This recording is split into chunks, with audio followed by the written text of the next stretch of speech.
Hello and welcome. This is Nico Buitenach and we're on the last episode of our Kelsen reading series.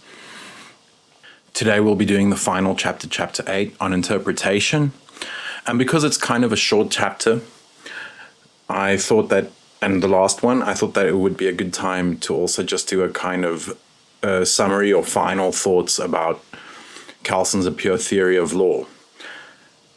Then, of course, the current season of the reading series really ends with the next video, which is an interview with Lars Vinks, a Kelsen expert, to put it all together for us in a bigger context. So let's get to the final chapter of A Pure Theory of Law, interpretation. So to start with, Kelsen makes a distinction between two important sides of interpretation, the two contexts in which interpretation happens in the law. The first is by a law-applying organ, such as a court or perhaps a civil servant, who is interpreting the law with the intent of actually applying it, and his decision has legal effect. And on the other hand, legal interpretation as done by someone without this competence, so a legal scholar or a lawyer giving his opinion or a layperson trying to find out what their legal position is. So you can guess that the more important of this in society is the first type, the interpretation by a law-applying person or organ. So the interpretation of a norm always takes place within the hierarchy of a bigger norm. The current norm is always somewhere below a bigger context or framework, which helps us interpret it. And interpretation is needed because this lower norm is, in some sense or another, a bit vague. This can be intentionally or unintentionally. Kelsen says if the lower norm is too strict, not vague enough, it doesn't leave enough freedom for the discretion of the law-applying organ. We know that the law cannot hope to enumerate every single situation, and thus has to be a bit vague in order to be workable, and thus necessitates a level of interpretation when it's being applied. So that vagary that creates the need for legal interpretation can be intentional, but it can also be unintentional.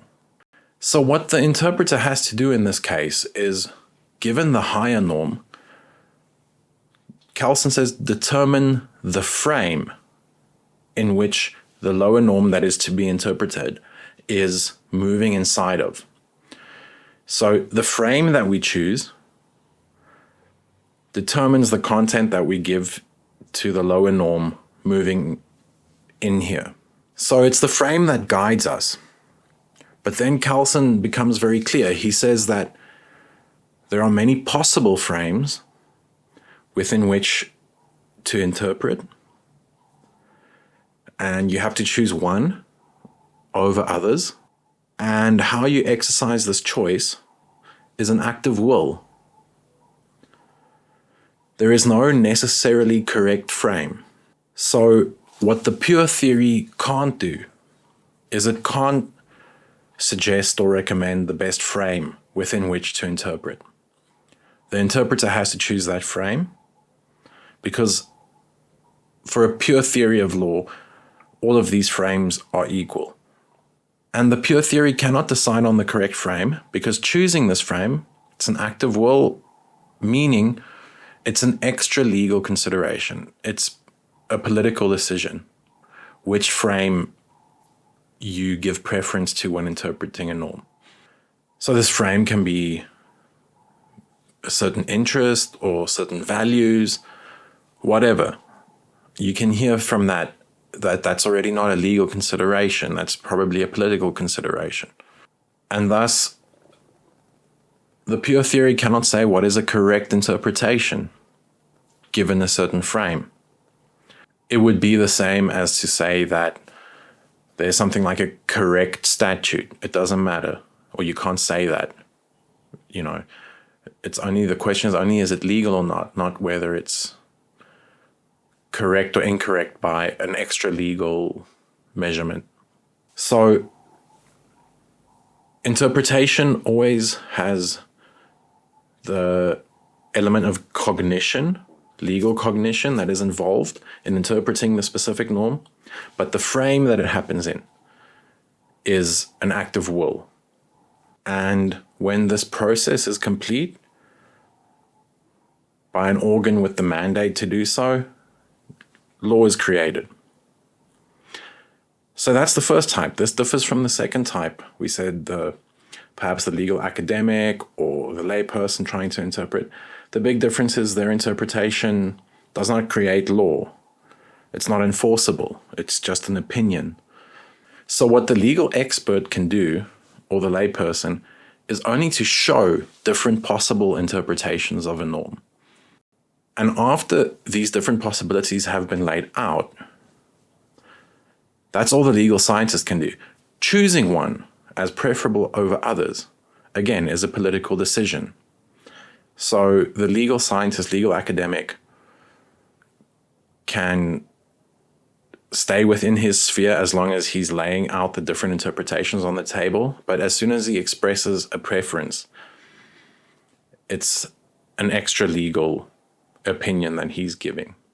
To summarize, Kelsen writes, and I'm quoting directly, he says, "It is, from a scientific and hence objective point of view, inadmissible to proclaim solely correct an interpretation that from a subjectively political viewpoint is more desirable than another, logically equally possible interpretation."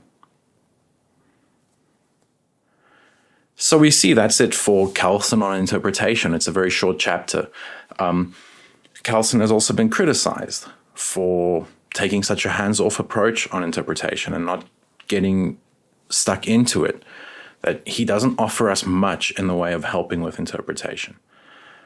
He kind of sidesteps the question by deferring to the difference between politics and law. But yes, that's what he does in this book, for better or for worse.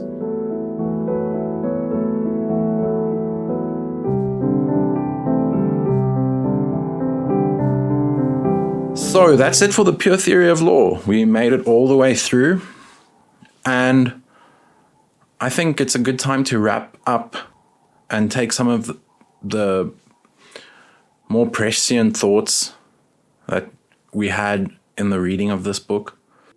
I think there are three important themes for me that kept reappearing in the book that I would like to highlight to end off with. Namely, the idea of purity, the role of ideology in legal theory, and finally, the relationship between the law and the state.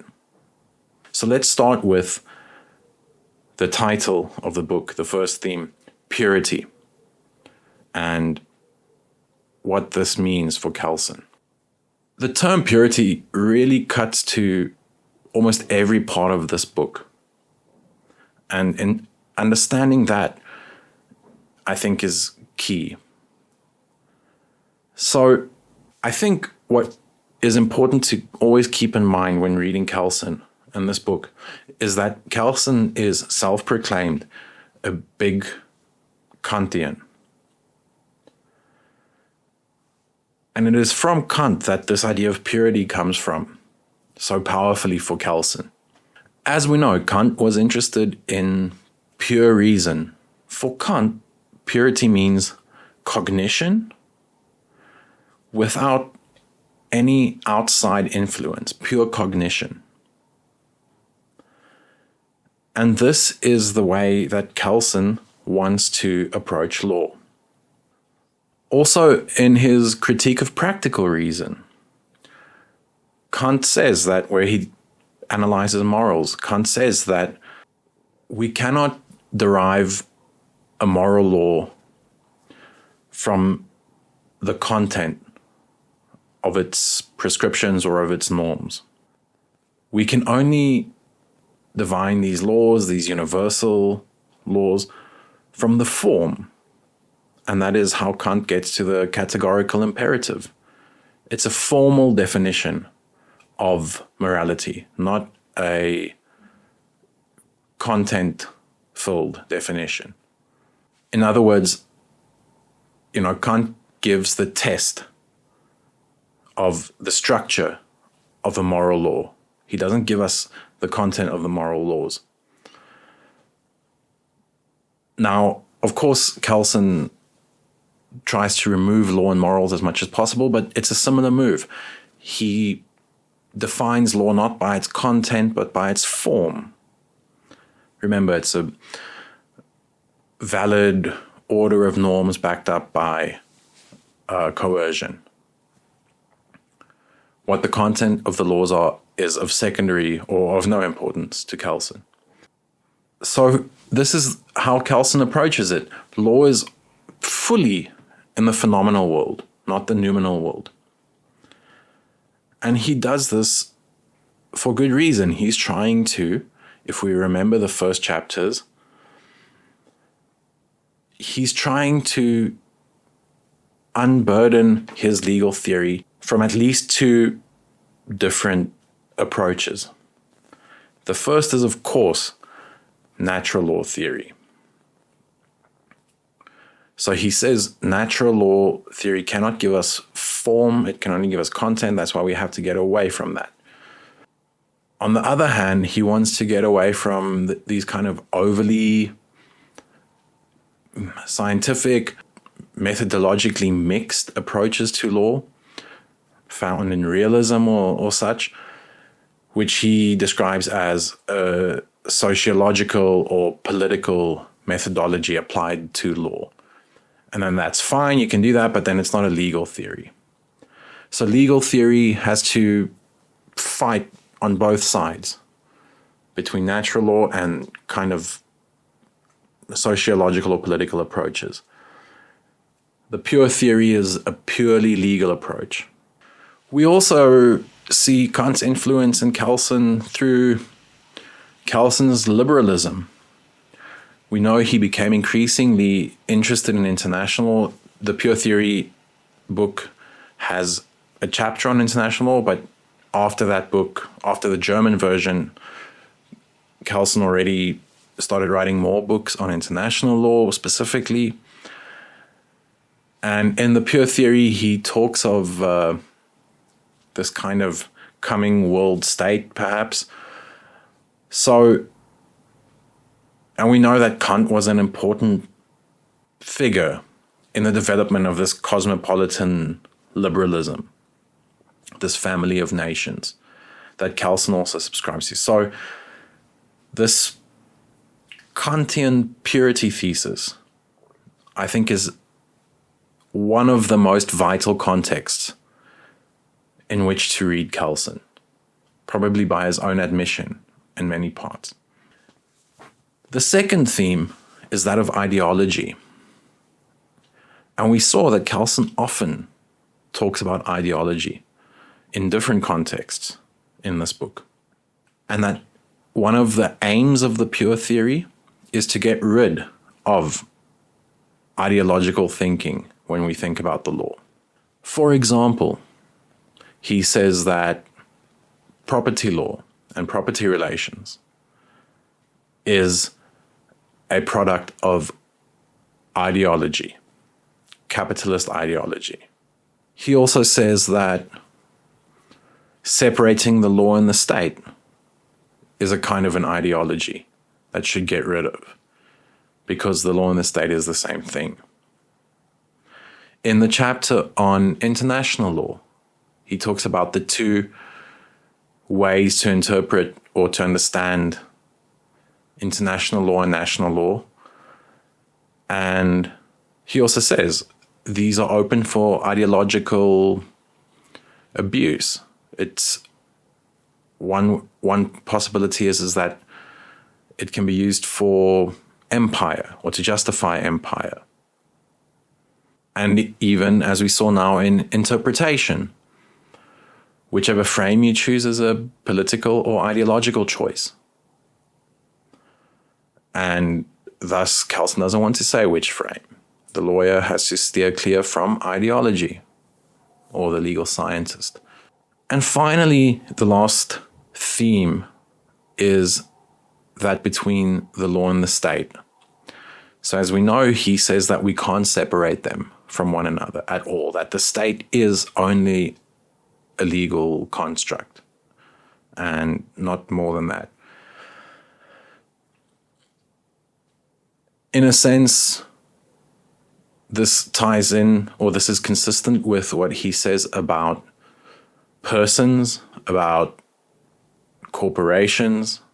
He says even a human being, even a corporation, is nothing more than a bundle or a cluster of norms. Now, I mean, I think there's something to this idea. There's also some criticism we can have of that.